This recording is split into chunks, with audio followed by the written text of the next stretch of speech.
All right. Hello, everybody. Welcome to another episode of Gay Men Going Deeper, a podcast series by the Gay Men's Brotherhood, where we talk about all things personal development, sexuality, and mental health. Today, I am your host, Calan Breckon.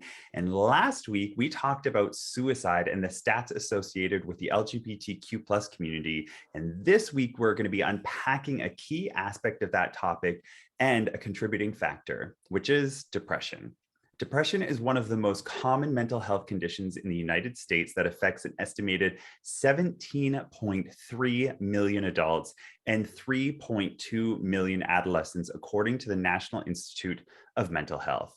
Research shows that gay men and bisexual men are at a higher risk for major depression, bipolar disorder, and generalized anxiety disorder, and are more likely than heterosexual men to attempt suicide. Today, my guest is Jacob Monkarsh. Jacob is a licensed marriage and family therapist, both in California and Colorado, and is located in Los Angeles. He primarily works with young men ages 19 to 39 to help deepen their understanding and connection with themselves and the people in their lives. From both his lived experience and clinical work, he's learned that giving voice to the voiceless, no matter who they are or how they identify, is a passion and a privilege he holds dear. Together, we're going to be exploring questions like, what is depression and how does it affect a person? Is it possible for someone to be depressed without knowing it? What are the signs and symptoms someone should be aware of? What are the biggest triggers for gay men struggling with depression? How can someone currently struggling with depression work to get out of the cycle? And how can people best support someone struggling with depression? So I want to first say thank you so much for joining me on today's show, Jacob. I am so excited to dive into today's topic because we have had this question about depression so many times in our group and in our just our community. Everybody wants to talk about kind of these deeper, harder hitting topics. So I'm really grateful to have you. So welcome. Why don't you go ahead and introduce yourself a little bit to everybody? Hello. Yes, thank you. Thank you so much for having me. And I'm excited to dive deeper into this. There's a lot at play here. And I think it's something that a lot of people can resonate with. So thank you so much for giving me this opportunity. Of course. So tell us more about yourself. When did this all start for you? So for me, my journey kind of starts. I'm an undergrad in uh, college in Orange County in California. I am a very depressed freshman in college. I am in film school. And what I find myself gravitating to in all my creative work is really just trying to process um, what's going on for me and really not kind of knowing why I feel disconnected and why I feel like that I'm missing something. Um, one of my professors said, oh, for your screenwriting and your writing work, you should take a psych class and learn a little bit to help your characters. And I took a psych class and it just, everything clicked for me. And I found myself really passionate about really what I was doing in my creative work, which is trying to understand people and understand myself better, and kind of took me on a road to where I am now, which is, yeah, working with young men and really helping them get to know themselves better and get that experience of feeling safe. Awesome. Well, I'm so excited and I'm so grateful to have you on the podcast today because, like I said, this is such a big topic that a lot of gay men struggle with. And I think as gay men, we're kind of hit with almost double-edged swords when we're growing up, that it's like, growing up, you have to hide who you are. You have to pretend that, you fit into the norm. And then that is going to automatically you have a predisposition to being depressed because you're hiding so many parts of you. And I've seen it time and time again. I know people don't love this person, but Colton Underwood, like, he had a lot of mental health issues because he was hiding so desperately who he was. And, other gay men and other celebrities who have come out just say, what it was like to be in the closet and then afterwards. And so many of us personally have gone through that journey of being like, man, like, I remember being young and it being my worst fear. And I just hated myself and I hated life. And it was a really awful experience. I don't think I was depressed when I was younger. I'll talk about that later on in today's episode. I've experienced that more as an adult. but I definitely had depression runs in the female side of my family. So my mom really struggled with depression, especially going through, the later part of her marriage and then the divorce from my father. And my Mm. sister also just struggled with a lot of mental health issues, not just depression, like a lot of things. So let's dive right into it. What is depression, and how does it affect? How does it affect a person? Right. So I think what you just said um, is kind of where we start, right? So we start by we're speaking specifically about gay men, and we're talking about how when we're younger, we don't know what's kind of going on in the foundation we're building, right? It's not necessarily a conscious process of what parts of myself am I putting in here, what parts of myself am I letting people see. But what's happening is as we kind of move through that world unconsciously, we're kind of forming these connections about what do I need to disconnect from, how do I disconnect from things, and how do I keep myself safe, right? So when we're young gay kids and we're running around and we're getting all these messages from our parents, we're getting our messages from society, our friends in the classroom, we're picking up all these messages around how do I fit in here and how do I make sure I can stay here feeling safe.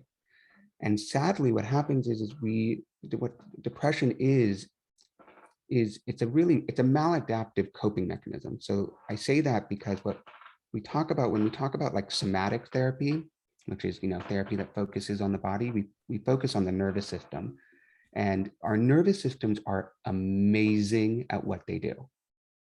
They are amazing. So when we feel a threat come in, right? We talk a lot about the classic example is when you're face to face with like a lion.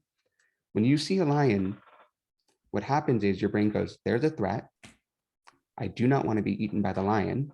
And so we're going to kick in the system that kind of kicks in our fight or flight or freeze response.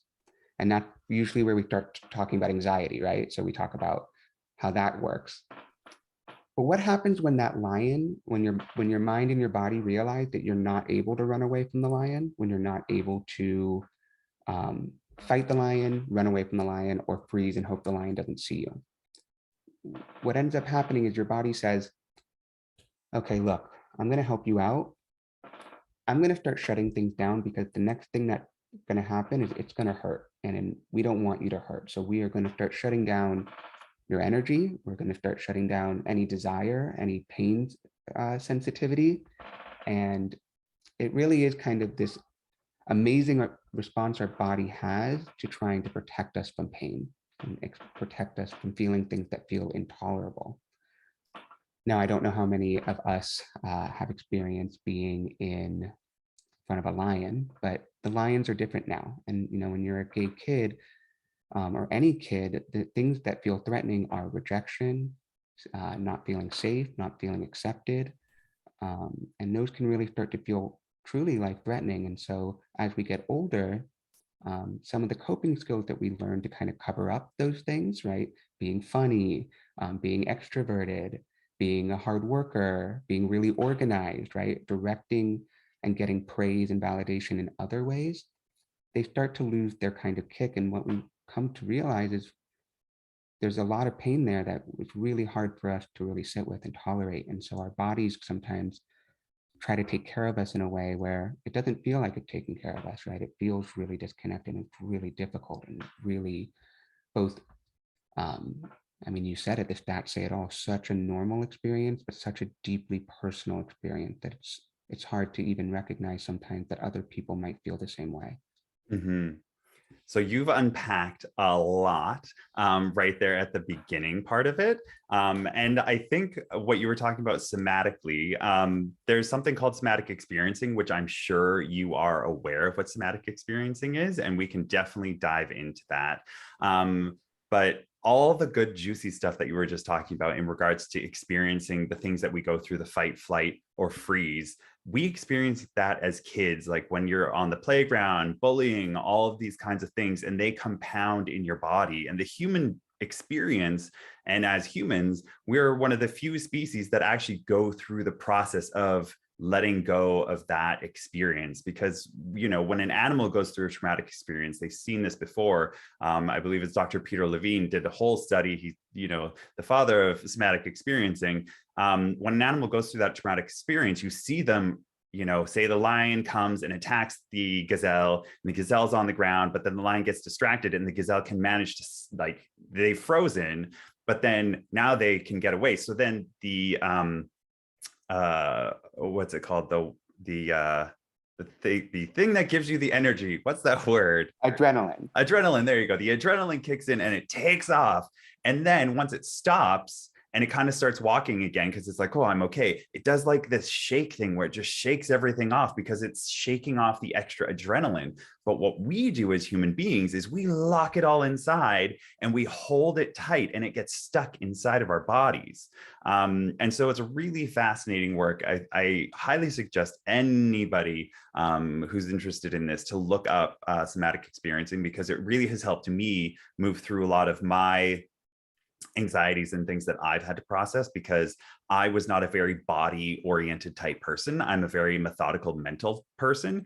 And so for me, doing things like yoga, or just even like playing gay dodgeball on Mondays and being physical, because I was never athletic, helps me get into my body so that my body can release those energies. And even something like, this is going to sound so crazy and so weird, but I have this reoccurring dream where I'm on the side of the CN Tower in Toronto, and I'm like leaning off, and I'm scared. Like, it scares me. Like, I've woken up having anxiety, like attacks from it.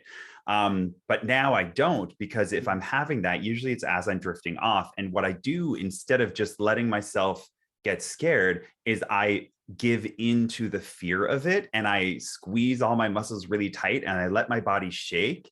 And if I need to, like, not scream, but like let out a little, like, ah, and like pretend that I'm experiencing it, let my body experience it, it can release the energy of it, and then boom, I can fall asleep. And I didn't realize the correlations of body and mind until I went through that experience. So yeah, so I could talk about this for hours and hours and hours. But let's continue on with the questions. For people who are experiencing depression, is it possible, or people who are not, is it possible for someone to be depressed without knowing that they have depression? Absolutely. I think actually, I think this shocking thing about the statistics that you quoted is that those are people who report depression, right? Or I think what people don't really recognize, and what doesn't get talked about enough, is depression is a state, right? I know we talk about it as a diagnosis. We talk about it as there's definitely times where depression becomes more of a acute like thing that needs to be solved and gets in the way of. But I think truly it's an experience that most people probably can resonate in some manner, right? So we're talking about kind of what happens to our body when it can't cope with something. And so, right, when we talk about major depressive, or what we kind of see in therapy rooms, or right, talking about people who've suicided, that kind of, I think, where we have this kind of split of like, oh, I'm not that, I don't know that experience. And we kind of push it aside, and kind of push aside our own experience of, but I really do know what it's like to feel that kind of emptiness, that laziness, that unmotivated, that unfocusedness. I can speak from my personal experience. Before I got into mental health, like I said, my freshman year of college, I was, looking back on it, very depressed, but had no idea what was going on. I had no idea that there was something that needed to be talked about, or something that could be addressed. I just kind of thought, college me seems pretty unsocial, and kind of, and it builds on that narrative and that shame that something's wrong with me, right? So not only am I gay and trying to figure that out and trying to struggle with that, I'm also wrong because I don't want to go socialize. I don't want to go to class, right? And instead of saying, oh, there's actually something that needs to be addressed here, it kind of compounds that feeling that I'm alone in this. And so, yeah, I definitely think there's so many of us that go out into the world and are experiencing a lot of the symptomology that we call depression, and kind of write it up as, this is who I am. This is how I'll always be, and don't see it as something that really can be addressed and shifted and different. So, what are some of those signs and symptoms someone should be aware of if they're having that experience where it's like I think I've experienced depression, but I didn't know it was depression. So, what you've already kind of just mentioned a couple of them, but what are some signs and symptoms that are really like, oh, I should pay more attention here? It's not just me being a little bit lazy or being a little bit like, "Meh." It's like getting towards the clinical depression side of things. Yeah. So, um, and this is the part that I find truly fascinating about people who experience depression, and kind of what I was speaking to before, where they really feel like they're the only ones, that everyone else is kind of fine and functioning perfectly, and there's just something wrong with them. So the things I hear a lot are, I'm feeling heavy, I feel numb, I feel apathetic, I feel lazy, unmotivated, unfocused. Um, I feel isolated and alone, even though I have friends and I go to work and I'm having interactions. I still kind of can't necessarily feel those interactions. Uh, and then we kind of move into the more cognitive part of it, the self-worth, how that critical mind of kind of, you're the problem, you're not enough, right?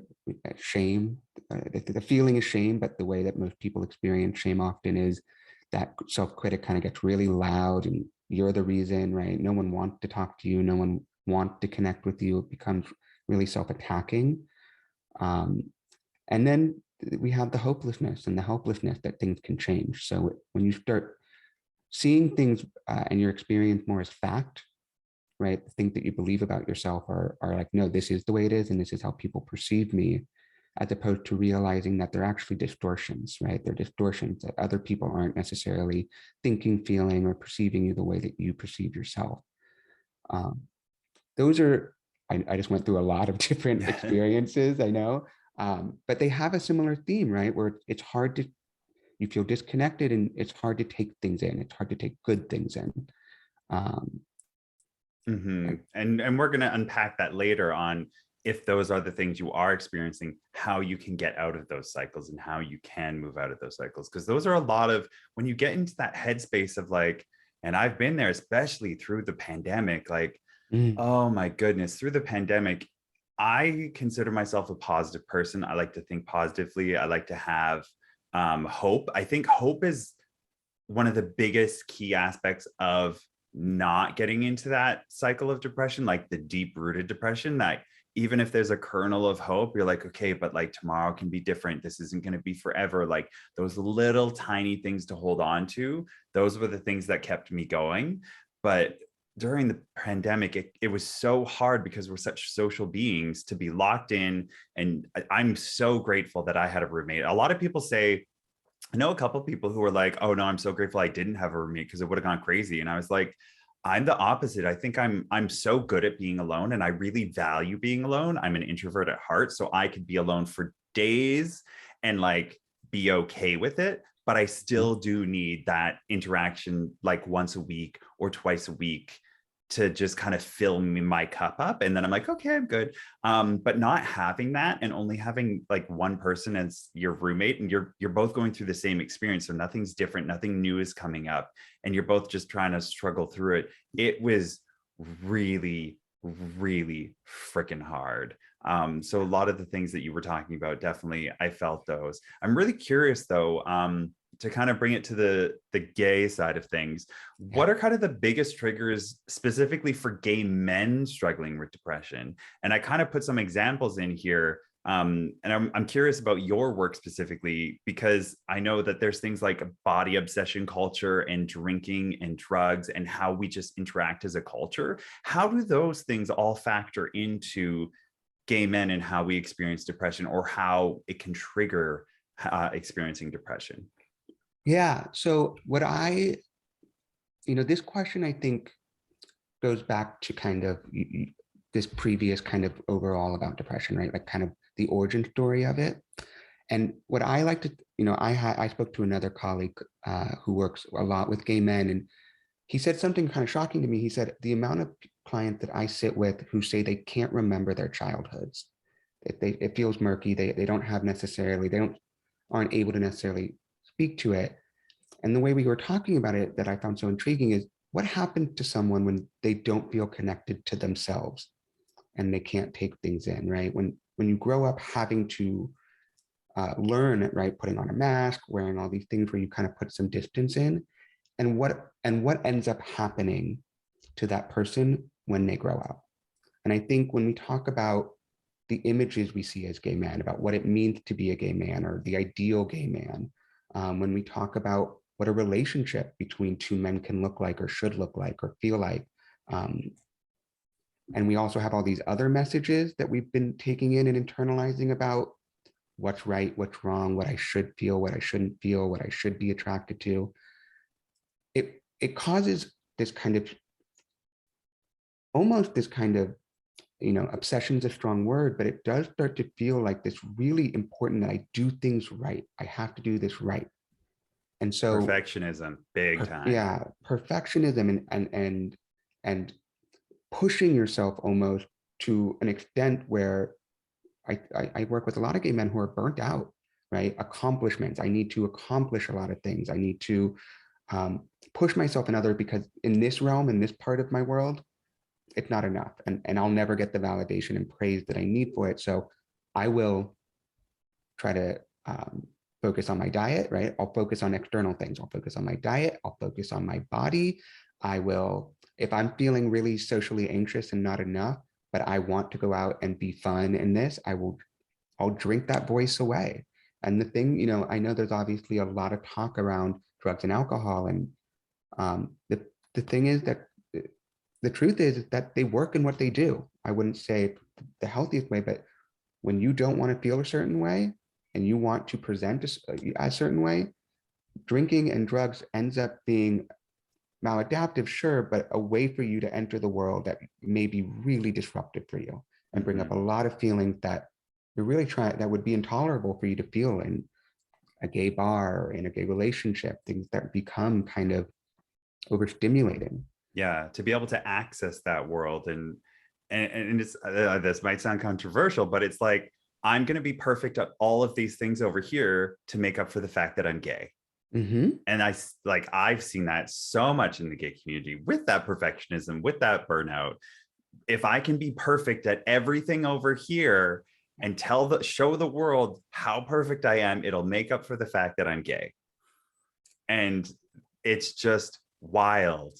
And then going into the Yeah. drugs and the alcohol, Mm-hmm. it's for me, it's kind of like, how kids have like wild abandon. They're just like, they don't give two fucks about anybody else. Yeah. That is kind of what happens with drugs and alcohol, is that your inhibitions, you can let go of all the hangups you've had, and you can kind of almost get back to that childlike state of like, oh, this is I can have fun in the world.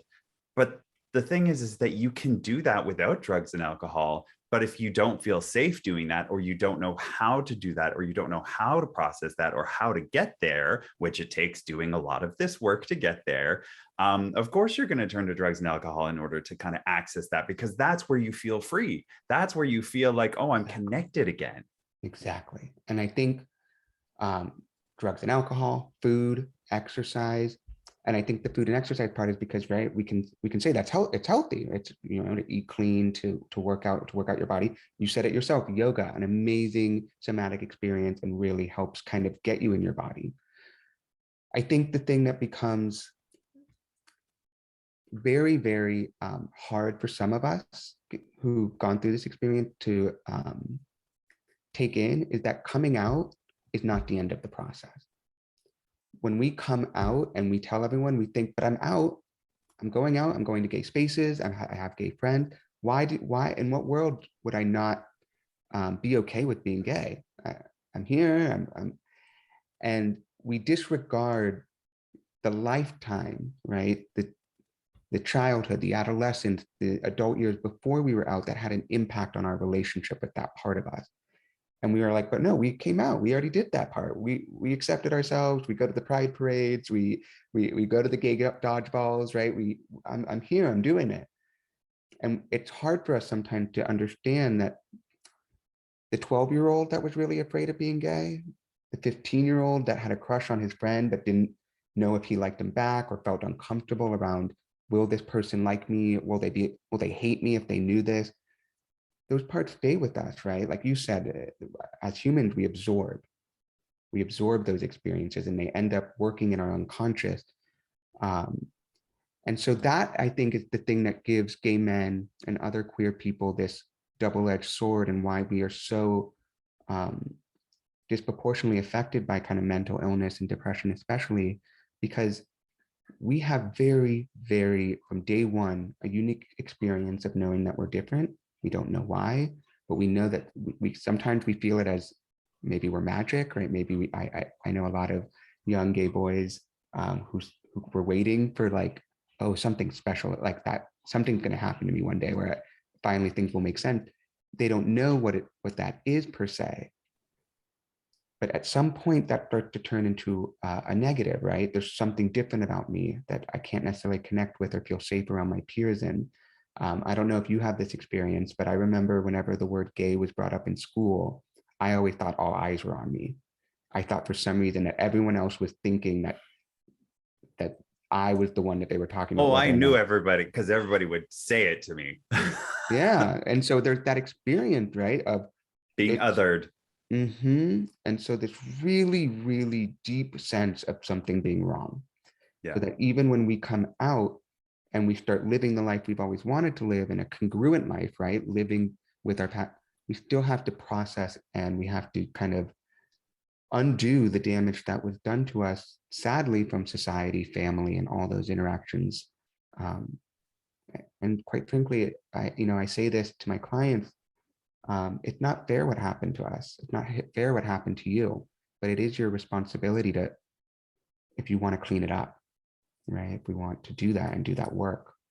Oh, 100. And you have to, if you want to move forward, you have to look backwards sometimes in order to do that. And I want to go back to this comment you made about what happens when someone can't connect with themselves. And I want to talk about maybe disassociation, about that younger self, and how you were talking about how some clients don't really recall their childhood. And I mean, like, I recall a lot of things of my childhood, but I wouldn't say that there's a lot of like positive things that I do look to, or there's like things that I'm like, oh, well, that must have happened, but I can't really remember it, especially before my parents' divorce. And that was Mm, like my really younger years. And like, and maybe it wasn't until like I was like 10 or 11 that I really started creating solid memories. And even then, they weren't like great ones. But like from like real childhood, like they're very few and far between, kind of sparse memories. And so, what's this kind of disassociation that happens there that you've been finding with your work? I love that question. I love that question so much because it goes back to, how do we take things in if we're not living in our body, right? Can we take in good, bad, neutral memories when we're so disconnected and in an anxious state? I'm not saying that all um, gay kids are anxious, but when you're not fully present because you can't be due to safety, it's going to be hard to really take things in. So I think about this. I think about the young gay kid who um, really loved dancing or performing, right? Really loved and used to put on performances for their dad and mom, and it'd be like, look, I came up with a dance. And the message they get is, boys don't do that, or boys shouldn't be doing that. And you're instantly getting this message of this thing that really brought you joy and this thing that really felt fun, wrong, bad. We shouldn't do that. We're not. And you learn that the things I like aren't things I should like, or they make other people, they don't make mom and dad happy, or they make me bullied, right? I become a target of bullying. Um, and so it becomes a protective factor to disconnect from those things, those desires and those wants. And it's a devastating experience, but a protective one that I'm not going to fully be here, right? I'm going to focus on the external. I'm going to focus on my grades. I'm going to focus on being the A+ student, um, the teacher's pet per se, right? I know that's a little stereotype, but the But gay also kid the who opposite of like the total disconnected one who's the troublemaker who doesn't do anything well. you're going to get attention, right? Being funny, you're going to pull away from the things that feel bad, but you're constantly working to get something, right? You're constantly negotiating with yourself. Where can I get safety, acceptance, connection? and it's not being fully authentic in you in that moment. And so this disassociation, and I do think that's a good word to use because we talk about disassociation as like complete out of body. But I think as gay people, we have this experience of knowing how to enter a room and perform. We know how to move through, we know how to make those connections, those pivots without outing ourselves all the time and negotiating, even after you come out initially, like every time you meet a new coworker, every time you meet a new friend, do they know? Do they not know? Do I tell Every them? time. It's when you come out, it's for life. Yeah, And then I hate this comment where like, oh, I couldn't tell. You'd never know that you're gay. And I'm like, that's not exactly a compliment. Like, is exactly. there a specific way that we're supposed to act? Like that it shouldn't be like, oh, okay. It shouldn't be a comment on top of it. It should just be like, oh, okay. Like, because when you go there, then that automatically creates the space where it's like, oh, being gay is different, being gay is bad, but you don't fit into that category, which is which is drives me crazy. But I think and I'm going to plug a little bit for LGBTQ talk space here, therapy space here, because which is you mentioned it before, right? It's why as gay people, we often want therapists that can mirror back our experiences. When we have lived our life not feeling the same as others, you crave sameness. And that's not to say that when a gay man sits in front of me, I assume I know exactly what their experience has been, or that their relationship with their queerness or their gender or their sexuality is the same as mine. But they can know, I don't need to explain myself here. I know that even if I have to tell you my story, I don't need to tell you the queer story. I don't need to tell you or explain why I feel different. That experience, I think, is universal as someone who's lived outside of kind of the norm, right? And so I think, and I think we'll get to this, and I don't know if this is a good segue to this, but like how do we deal with these feelings and how do we kind of resolve them? We find spaces where we can feel seen and heard. I don't know if you're familiar with the Velvet Rage, the kind of Yes, of course. Every gay is familiar with it's yeah, still how many decades or years later, it's still like a number one bestseller. And like yeah. still everybody always talks about that book. And and I have my own thoughts about the like, right, how that book has aged and maybe some updates we need to make to that book. But I think the Mm-hmm. concept of it is really striking about when we as gay men, but as people feel unseen and unheard, the intense feeling of I need to do something to know that I exist because no one else seems to see that I exist or this part of me exists. When going back to kind of our nervous system kind of shutting down and protecting us from pain, think about how painful it is. I mean, I don't think you need to think it. You may be intimately familiar with it, but the feeling of, do I exist? Is this part of me real? Why is no one kind of feeding it? Why do I feel like I'm keeping it in the closet? The amount of rage and pain that really creates in someone, of course, your body's going to want to disconnect from that and take care of that because there's not many spaces where you can walk into and scream and yell and And let that's out that. okay. And to normalize that. Right, you're not being dramatic, right? I think as gay men we get you're being too much, you're being Yeah. dramatic, um, and it's this message of like, oh, I'm not supposed to release these feelings because people get uncomfortable, people don't like it, people reject those feelings. So this is kind of me dipping my toe into that of finding spaces in people where you can live your full experience. And I'm biased. I think the therapy space is a really good space to get some of that. And it Uh, is because we've had Jake on the show before. If you're yeah. listening to this episode and you've not heard the episode I did with Jake Myers on therapy, you can go back. I think it's just a few episodes back, and check that out as well. We talk a lot about the LGBTQ therapy space, which is a therapy environment from and for LGBTQ plus individuals. So, and I think it's one of the first of its kind in North America. It's Mhm. specifically American based for now, but eventually it might spread further. But yeah, this is what we were talking about. Yeah, there's something about And I think in that episode you talked about not, your therapist doesn't always have to be gay, right? You can have a really good experience with a non-queer therapist, but the thing you get from meeting with someone, right? I think it's why we talk so much, and I love that you mentioned dodgeball. Why those things are so important for some people is that it creates community. It creates an opportunity for you to be around people where you can see yourself in them and they see you in that, right? There's this kind of bond and you don't need to explain it. Um, I don't know if this is a tangent, but I'm thinking, have you watched that new Netflix show, Heartstopper? Oh my God, yes. I Oh, I I can't even, yeah, go for it. I'm like, freaking love that show. Okay, if you've not watched it, this is the little plug for Heartstopper. yeah, Oh, it gave me all the feels, all the cutenesses, all the vibes, and yeah, it was just so right. It was just so like, oh my God, like if I had that if I was a kid, like my little gay heart exploded. Me and my roommate literally started watching it this first Sunday it came out.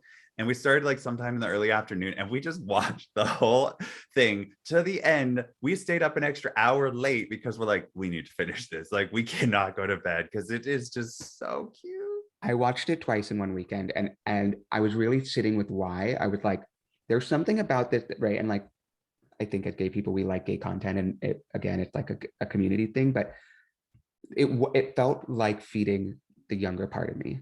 It felt like, oh Being my God, seen.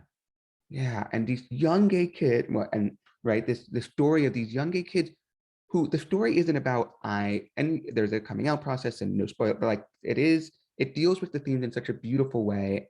And I found myself, it really put me in touch, for me, my experience of what I didn't have. So there was some sadness in watching it too, right? But it felt like it was a sadness of what that young gay boy didn't have, which was, can I see myself in love? Can I see myself connecting with others and having friends and just being free of the um, needing to wear this mask that I wasn't even aware of, right? It's so convoluted and complex, but the truth is, in a simple way, it also makes sense. It's like, do we, when you're a young gay kid and you don't see yourself in love stories, do you believe you're worthy of love? Mm-hmm.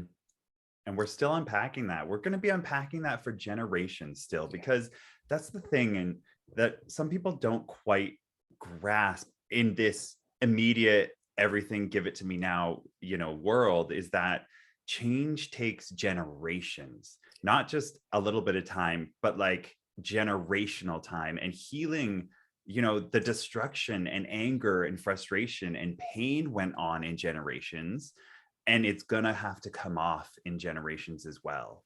So it's not just like, oh, we've legalized gay marriage, you're fine. No, that's one little tiny check mark on the journey that is us being fully realized people in society. And we've had gay marriage in Canada for generations, but that doesn't mean that we still don't get the messaging from other countries, because we're right, we're neighbors to the USA. So it's not like we aren't getting the messaging from the USA being like, oh, but you're not quite appreciated down here. And in a big city, I feel safe, I feel great being in Toronto. But if I went into the middle of, bumfuck nowhere, Canada, I don't think I would feel the exact same. And I probably wouldn't be able to be myself as authentically as I'm able to be myself here.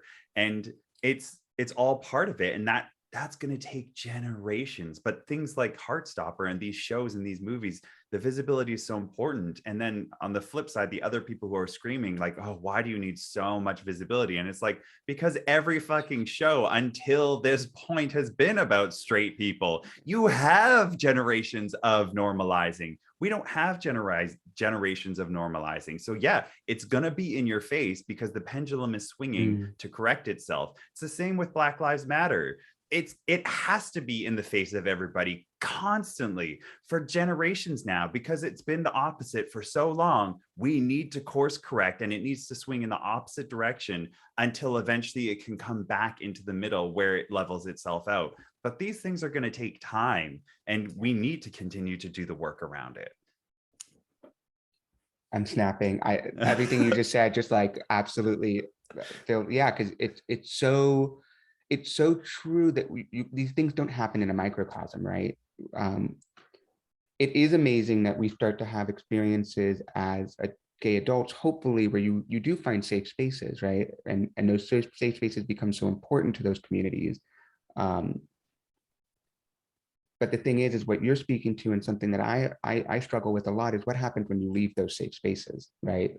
Like you said, like I was thinking, no, I've never gone to the South in the USA. Like, but do I want to go to the South? Would I feel safe? Like, and when the fact that we even have to ask those questions brings us back to this, this theme of depression of like, I don't really want to go back to a place where I'm going to have to question myself and, oh my God, and the overthinking of how do I talk, how do I present myself, how do I look, how do I, it it it really is, it all is so compounding into it, devastatingly not surprising why depression is so prevalent in our communities.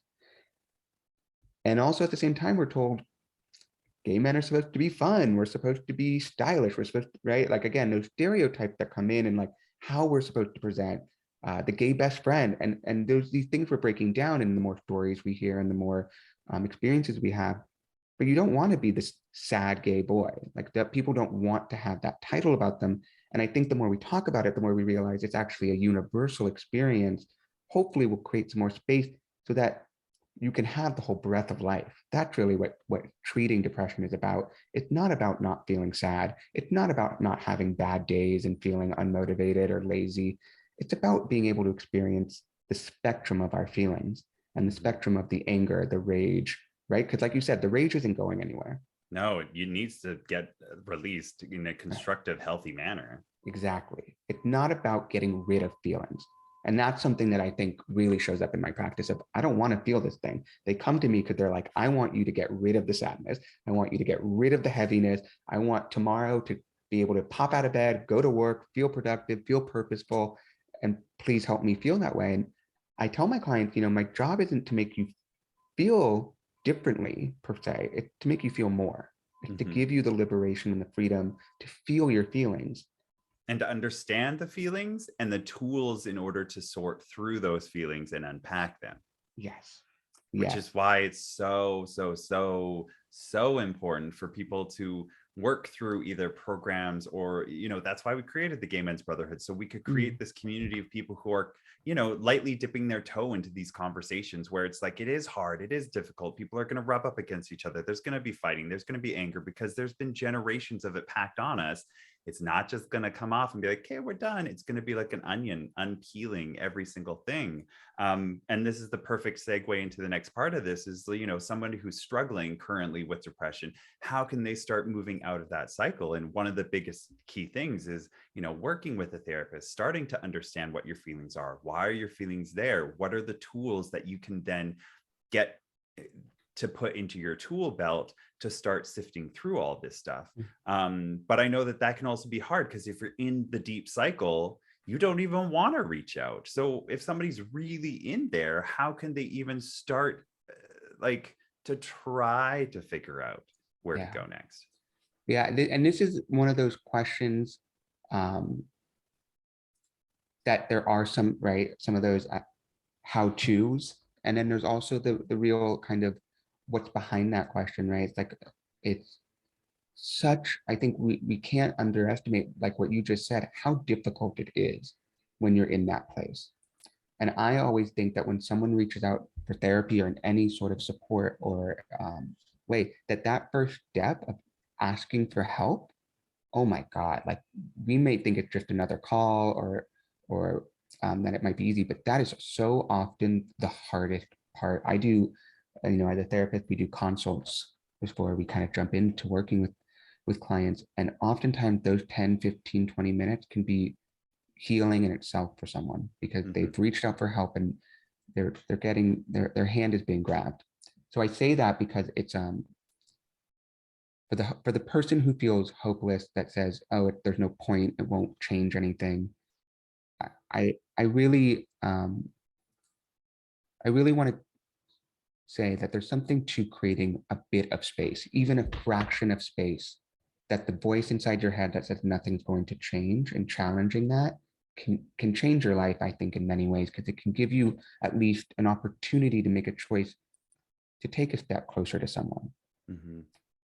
And I think it's really important too, because for me, myself, how I've experienced it is that, you know, when you get into this depression of like, oh, am I even here? Am I even relevant? Am I even being seen? I'm not feeling seen. Am I real? Like, you know, what is this existence? For me, working with a therapist has been that person on the other side being like, I see you. I am here seeing you and validating you as an individual and as a person. And that in itself is so powerful to just be like, okay, someone sees me. You know, it's not everybody, it's not the whole world, nothing's perfect, but there is an individual who sees me, who sees the struggle and the things that I'm going through, and they're there to help support me. And, you know, therapy can be expensive, but there's also lots of programs out there that, you know, community center, community programs, government programs that you can, you know, might be a little bit more difficult, which sucks because it's already so difficult for somebody to reach that first step, because it's not just a first step. It's like you're climbing over a mountain. And then at the top of the mountain, then that's when the normal steps start. And it does get easier. But that first one is like so freaking difficult. Well, to go back to the nervous system, right? The first, like what you're talking about, the mountain you're climbing is getting your nervous system back on, right? The first step is, how do I get myself to wake up from this? And that heaviness really does a good job of telling you, oh no, this is better than the anxiety that you might feel or the rejection you might feel. And our minds have this amazing ability of telling us a narrative and reinforcing that narrative. So when we, you know, are looking for evidence of, yeah, you see, I tried to reach out to a friend and they didn't respond right away, that kind of reinforces the narrative that they don't care. And Or you I think, ask somebody out and they don't respond for like a week, and you're like, oh, they mm-hmm, don't like me, and you make up mm-hmm, all these stories about what's going on, and then all of a sudden they message you and they're like, oh, that would be great. And it's like, they don't go on Tinder every single day. Maybe they go on only on the weekends. You don't know their story. that's exactly it. It's like, how do we, when we're looking for things to reinforce our narrative about why we feel this way, we're very good. We're very good at coming up with why we feel the way we do and why we shouldn't challenge that belief or that self-critic. Um, and to speak to your point, yeah, therapy, there are some barriers for people to get into therapy. It is an issue that I feel really strongly about. And so I know in your episode with Jake, you talked about kind of, you know, if fee is a problem, uh, I think you mentioned, I was actually really excited to hear that. I think you mentioned the tax rebate that you can get from therapy in where you're from. So I Oh thought that yeah, was in Canada. really, Oh yeah, you can yeah. claim it. I just did my taxes. She's getting back money. Like you can write off, not write off, but like you can add medical expenses to your bottom line as an individual. It's not about business. As an individual, save your dental, save your, it's per province, of course. But Yeah. no, save that and add it into your medical expenses at the end of the year for your taxes. Like that's important stuff. So there are ways. It's not like you're going to get it all back, but there are ways to make it more accessible. And even things like this podcast, if this Yeah. is your first step, it's a great first step, because at least you're gaining the knowledge, at least you're getting the understanding and the conceptual ideas of it under your belt. So then this could be your stepping stone to those things. Joining the Gay Men's Brotherhood Facebook group, starting to interact a little bit here and there can be another next step. And then Mhm. the next one after that. So you can find these little micro steps before taking that bigger step of actually reaching out and finding a therapist for yourself or that kind of a thing. And if you're not, and I always say, right, the three things that I kind of am a proponent of, especially when and this isn't just for depression, this is if you're feeling anxious, if you're feeling disconnected. My first question for myself and for others is, when they start saying they feel disconnected from others or their work, I usually like to point them towards, maybe there's a part of you that's feeling disconnected from yourself. So maybe we need to do some grounding. And so you mentioned yoga. I think yoga, I'm so glad that yoga is so in the mainstream now. I think it's just amazing. It works your body, it works the mindfulness, meditation. The amount of people I hear who say, oh, meditation isn't for me. If you are one of those people, meditation is, you are the one for You meditation. need it. Yeah. I always like to say, if you're the one who struggles with it, then that I think is a good indicator that this is something that it's a practice. And the last thing I like to plug is I think I shared that before I was a therapist. I pursued creative writing, and so writing for me, I think journaling um, has just been kind of an amazing. I journal personally every morning, and it not even any. I don't even know what I'm always writing about, but just getting in touch with what the content of my mind and my heart is, and just kind of becoming aware of that. It creates such a space between things, and when you are feeling heavy rage, heavy shame, it's really hard to create that space to challenge it. And so by writing it down, talking about it with someone, it creates that dissonance that allows you to kind of change your perspective on it and realize that yes, it's how I feel, but it may not have to feel that way.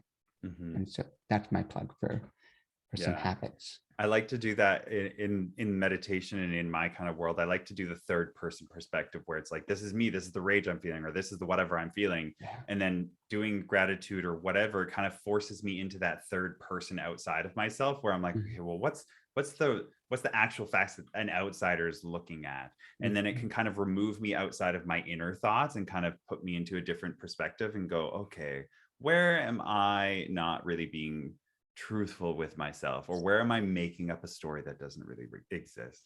All right, let's move on to the last bit here, which is how can someone best support someone else who's struggling with depression? The kind of language to use and things maybe not to say or do that people think, oh, I'm helping, but really you're not helping. Mhm. Um, so let's start with the first one. I think unsolicited advice, usually good to steer away from. Um, I myself obviously am a therapist, but I do not, I've learned pretty quickly that people do not always love being therapized all the time. There's a time and place for that, and people, if they want it, can search for it. Um, this is a really interesting question because I focus a lot on language. I think when we ask someone, "Are you okay?" it really puts a person in a position to have, if they're not feeling okay, to either feel like they're going negative and say no, um, or feel like they have to lie and say yes, right? We live in a world where we're in, sometimes our interactions with people are so brief, hey, how are you? Good, nothing like that. And so I really focus on saying, how are you? Leaving it open to the person to, and then, if they say good and you can say, really? I'm curious about where you're at. I'm missing you, right? I'm wanting to hold space for you. I guess in it to kind of bring to the synthesis of this is I think the way to support someone who's struggling with depression or any mental illness is an invitation that I'm here. I want to hold some of this with you. I don't want you to be alone. Avoiding fix it mentality. Um, Being, sometimes when someone we love is going through a hard time, it brings up our own anxiety, it brings up our own worry, and we want to help, and so we want to jump in and we want to say, oh, you right, Fix it and save the day and become the heroes. we want our friend back, we want our mom back, we want our sister back, right? So we want to do what we can to help them. And what we don't realize is sometimes in those messages, what's being the unspoken is it's not okay what you're feeling, and we need to do something about it to take it away so that Mhm. we can, and it I can be actually I root. have to interject because I love this part because it's like the movie Inside Out. And you know how sadness just goes and cries with Bing Bong? And it's just like Joy's like, what the fuck? And it's just like, because Joy's the fix it. Joy's like, let's fix it. And then sadness is just like, sometimes you just need to sit with the person and it's just about being there. It's not about fixing it. It's just saying, who said it? I can't remember what happened where I was reading this, but there was this experience where this woman or person had a child, and there was this old man crying, like the neighbor or something, and then the kid just went up and sat on his lap and just didn't do anything, just sat with him, and he cried until it was done and whatever. And then the parent was like, "What were you doing?" And the kid's just like, "I was just helping him cry." And it Mm. was just like, that's all we need. You don't need anything else. Just somebody to see you in your pain, acknowledge you, to see that you're there, just be there with you. And that when you're ready, to know that you're still there. See somebody, right? It really is. It's witnessing somebody, and witnessing someone where they're at it's not about, I think it's important about what they need. And if they do have a need or a desire that needs to be shifted, I think that's always important to create space for, but really just giving someone the opportunity to say, I'm hurting, I'm not feeling, I don't know, something feels wrong with me. And oftentimes not even jumping into challenging, right? Sometimes when we challenge that because we don't agree with it, it shuts it down, but just saying, that really sucks. I know that feeling, right? I sympathize or I empathize with that feeling because I oftentimes feel and some of that sameness, right? That's what we want to know, that we're not broken. We want to know that we're not alone in this. And so if you have someone in your life, um, I will say, there are sometimes the people in our lives who struggle with mental illness, or mental health, I should say. It can be hard for us sometimes we sometimes can lose that compassion because we're not the most patient people. We have our own life to feel, and we can feel like we need to give up everything in order to caretake someone. That's often not what the person needs. The person's usually worried about being a burden. They're worried that if they share this, that you will feel the need to take care of them, and that it will disrupt your life, or you'll get infected with their shame or their sadness or their depression. And I think making sure that you yourself feel that you're taking care of yourself, I think modeling how to take care of yourself, while being in relation with someone who's struggling to do the same, can be an amazing corrective experience of, I can take care of myself and Mhm. I can be here for you and I can hold space for you. And you don't need to take care of me right now by hiding your feelings. That's Mhm. how we were trained. We were trained to take care of other people by not making them uncomfortable with our gayness, with our anxiety, with our depression, and saying, I can take care of myself and I can also give some to you. And Mhm. you don't need to worry about me creating that space for you. Mhm.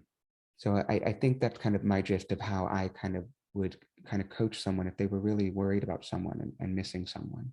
Yeah. And it is important to take care of yourself and fill your own cup first. Do your own therapy, go to your own groups, do your own like fun adventures and things like that. And then continue to be around that person as like a catalyst so that they can see, oh, okay, maybe there is options. Maybe there is, ways to be different and to change. But that has to be that person's choice. It can't be I fix this or I fix you or any of that kind of shit. It has to be, I'm just going to stand in my power and stand in my light, and if you see it and you want to get attracted to it and you want to go in that direction and learn, you will take those steps. But I'm not doing it to fix you or anything. I'm just doing it for myself. I love that. I absolutely love that. Yeah, there's this, um, our brains and our bodies, we want to take good things in. We're really adept at taking good things in when we're open to them. And so I think, I think that's a beautiful way to think about it, that if you can take care of yourself and stay connected to this person, whether they want to stay connected or not, it'll be really a beautiful experience to kind of have both of you guys have a learning experience. And, maybe their experience will help you with something you're struggling with, right? Having that shared commonality, it can be a really beautiful space, and a difficult one, a really uncomfortable one sometimes, but the, uh, the intimacy of it can be a really, really nourishing one.